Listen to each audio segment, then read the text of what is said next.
8 मार्च को आ गया जनता के बीच से लोकसभा का चौंका देने वाला सर्वे सामने। देश की जनता ने कर दिया चौंका देने वाला सर्वे।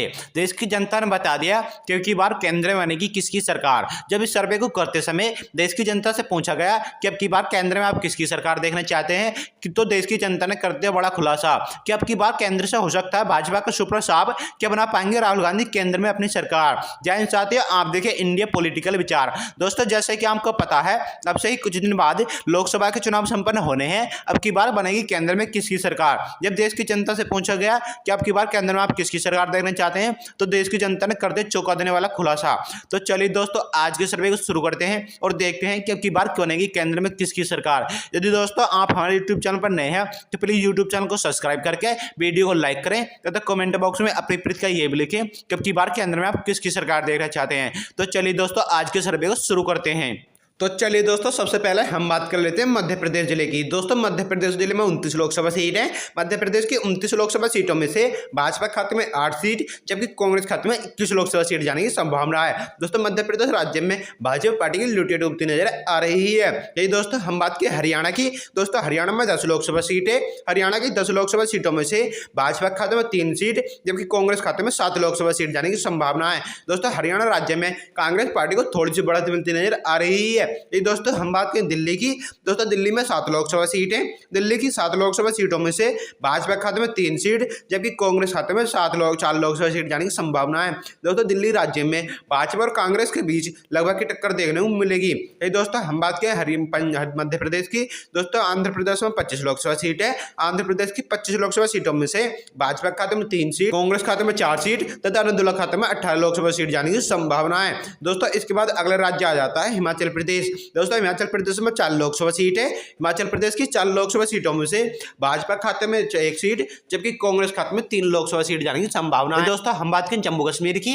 दोस्तों, जम्मू कश्मीर में 6 लोकसभा सीट है। जम्मू कश्मीर की 6 लोकसभा सीटों में से भाजपा खाते में 3 सीट जबकि कांग्रेस खाते में 3 सीट जाने की संभावना है। दोस्तों, जम्मू कश्मीर राज्य में भाजपा और कांग्रेस के बीच लगभग की टक्कर देखने को मिलेगी। ये दोस्तों हम बात करें अरुणाचल प्रदेश की। दोस्तों, अरुणाचल प्रदेश में 2 लोकसभा सीट है। अरुणाचल प्रदेश की 2 लोकसभा सीटों में से भाजपा खाते में 1 सीट जबकि कांग्रेस खाते में भी 1 सीट जाने की संभावना है। दोस्तों, अरुणाचल प्रदेश राज्य में भाजपा और कांग्रेस के बीच कड़ी टक्कर देखने को मिलेगी। ये दोस्तों हम बात करें गोवा की। दोस्तों, गोवा में 2 लोकसभा सीट है। गोवा की 2 लोकसभा सीटों में से भाजपा खाते में 1 सीट जबकि कांग्रेस खाते में भी 1 सीट जाने की संभावना है। दोस्तों, गोवा राज्य में भाजपा और कांग्रेस के बीच लगभग की टक्कर देखने को मिलेगी। ये दोस्तों हम बात करें मणिपुर की। दोस्तों, मणिपुर में 2 लोकसभा सीट है। मणिपुर की मात्र 2 लोकसभा सीट कांग्रेस खाते में जाती नजर आ रही है। मणिपुर राज्य में भाजपा का खाते को लेकर कोई संभावना नहीं है। दोस्तों, इसके बाद आता है मेघालय। दोस्तों, मेघालय में 2 लोकसभा सीट है। मेघालय की 2 लोकसभा सीटों में से भाजपा खाते में 1 सीट जबकि कांग्रेस खाते में भी 1 सीट जाने की संभावना है। दोस्तों, मेघालय राज्य में कांग्रेस पार्टी को थोड़े से दोस्तों हम बात करें उत्तराखंड की। दोस्तों, उत्तराखंड में 5 लोकसभा सीट है। उत्तराखंड की 5 लोकसभा सीटों में से भाजपा खाते में 2 सीट जबकि कांग्रेस खाते में 3 लोकसभा सीट जाने की संभावना है। दोस्तों, उत्तराखंड राज्य में भाजपा पार्टी को बढ़त मिलती नजर आ रही है। दोस्तों, हम बात करें त्रिपुरा की। दोस्तों, त्रिपुरा में 2 लोकसभा सीट है। त्रिपुरा की मात्र 2 लोकसभा सीट कांग्रेस खाते में जाती नजर आ रही है। त्रिपुरा राज्य में भी भाजपा का खाता कोई संभावना नहीं है। दोस्तों, इसके बाद आ जाता है नागालैंड। दोस्तों, नागालैंड में 1 लोकसभा सीट है। नागालैंड की मात्र 1 लोकसभा सीट कांग्रेस खाते में आती नजर आ रही है। नागालैंड राज्य में भाजपा को बिना सीट के ही संतोष होना पड़ेगा। जैसे दोस्तों हम बात करें सिक्किम की। दोस्तों, सिक्किम में 1 लोकसभा सीट है। सिक्किम की मात्र 1 लोकसभा सीट कांग्रेस खाते में आती नजर आ रही है। सिक्किम राज्य में भाजपा का खाता खुलने की कोई संभावना नहीं है।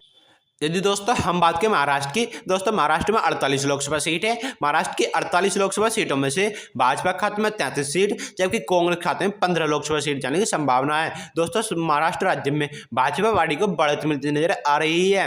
दोस्तों, हम बात करें छत्तीसगढ़ की। दोस्तों, छत्तीसगढ़ में 11 लोकसभा सीट है। छत्तीसगढ़ की 11 लोकसभा सीटों में से भाजपा खाते में 6 सीट जबकि कांग्रेस खाते में 5 लोकसभा सीट जाने की संभावना है। दोस्तों, छत्तीसगढ़ राज्य में भाजपा पार्टी को थोड़ी सी बढ़त मिलती नजर आ रही है। यदि दोस्तों हम बात बात करें पंजाब की, दोस्तों पंजाब में 13 लोकसभा सीट है। पंजाब की 13 लोकसभा सीटों में से भाजपा खाते में 5 सीट, जबकि कांग्रेस खाते में 8 लोकसभा सीट जाने की संभावना है। दोस्तों पंजाब राज्य में भाजपा पार्टी को थोड़े से नुकसान का सामना करना पड़ेगा।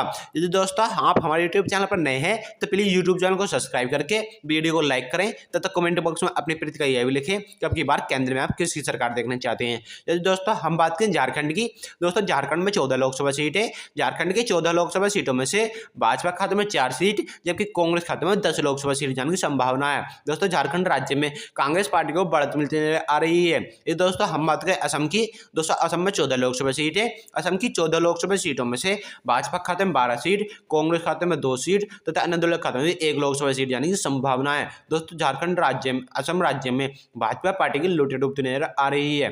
ये दोस्तों हम बात करें तेलंगाना की, दोस्तों तेलंगाना में 17 लोकसभा सीट है। तेलंगाना की 17 लोकसभा सीटों में से भाजपा खाते में 4 सीट, कांग्रेस खाते में 12 सीट तथा अन्य दल खाते में 1 लोकसभा सीट जाने की संभावना है।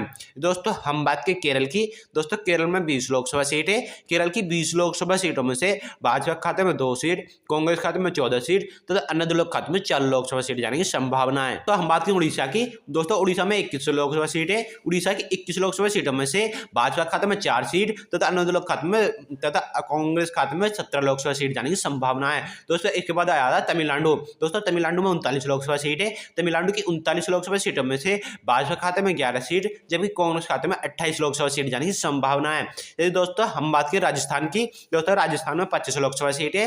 राजस्थान की 25 लोकसभा सीटों में से कांग्रेस भाजपा खाते में 14 सीट तथा अन्य दल कांग्रेस के खाते में 11 लोकसभा सीट जाने की संभावना है। ये दोस्तों हम बात की बिहार की, दोस्तों बिहार में 40 लोकसभा सीट है। बिहार की 40 लोकसभा सीटों में से भाजपा के खाते में 6 सीट, जबकि कांग्रेस खाते में 34 लोकसभा सीट जाने की संभावना है। ये दोस्तों हम बात की पश्चिम बंगाल की, दोस्तों पश्चिम बंगाल में 42 लोकसभा सीट है। पश्चिम बंगाल की 42 लोकसभा सीटों में से कांग्रेस खाते में 32 सीट, जबकि भाजपा खाते में 10 लोकसभा सीट जाने की संभावना है। यदि दोस्तों हम बात करें गुजरात की, दोस्तों गुजरात में 26 लोकसभा सीट है। गुजरात की 26 लोकसभा सीटों में से भाजपा खाते में 16 सीट, जबकि कांग्रेस खाते में 10 लोकसभा सीट जाने की संभावना है। यदि दोस्तों हम बात करें कर्नाटक की, दोस्तों कर्नाटक में 28 लोकसभा सीट है। कर्नाटक की 28 लोकसभा सीटों में से भाजपा खाते में 8 सीट, जबकि कांग्रेस खाते में 20 लोकसभा सीट जाने की संभावना है। यदि दोस्तों हम बात करें उत्तर प्रदेश की, दोस्तों उत्तर प्रदेश में 80 लोकसभा सीट है। उत्तर प्रदेश की 80 लोकसभा सीटों में से भाजपा खाते में 50 सीट, जबकि कांग्रेस खाते में 30 लोकसभा सीट जाने की संभावना है। यदि दोस्तों हम बात करें केंद्र शासित प्रदेशों की, दोस्तों केंद्र शासित प्रदेशों में 6 लोकसभा सीट है। केंद्र शासित प्रदेशों की 6 लोकसभा सीटों में से भाजपा खाते में 3 सीट, जबकि कांग्रेस खाते में 3 सीट जाने की संभावना है। ये दोस्तों हम लोकसभा की कुल सीट यानी कि 543 लोकसभा सीटों की बात करें तो 543 लोकसभा सीटों में से भाजपा खाते में 204, कांग्रेस खाते में 306 तथा अन्य दलों खाते में 33 लोकसभा सीट जाने की संभावना है। दोस्तों आज के सर्वे के अनुसार हम कह सकते हैं कि राहुल गांधी केंद्र में अपनी सरकार बना सकते हैं। दोस्तों आज के सर्वे से आप कितने सहमत हैं कमेंट बॉक्स में अवश्य बताएं तथा कमेंट बॉक्स में अपनी प्रतिक्रिया भी लिखें कि अब की बार केंद्र में आप किसकी सरकार देखना चाहते हैं।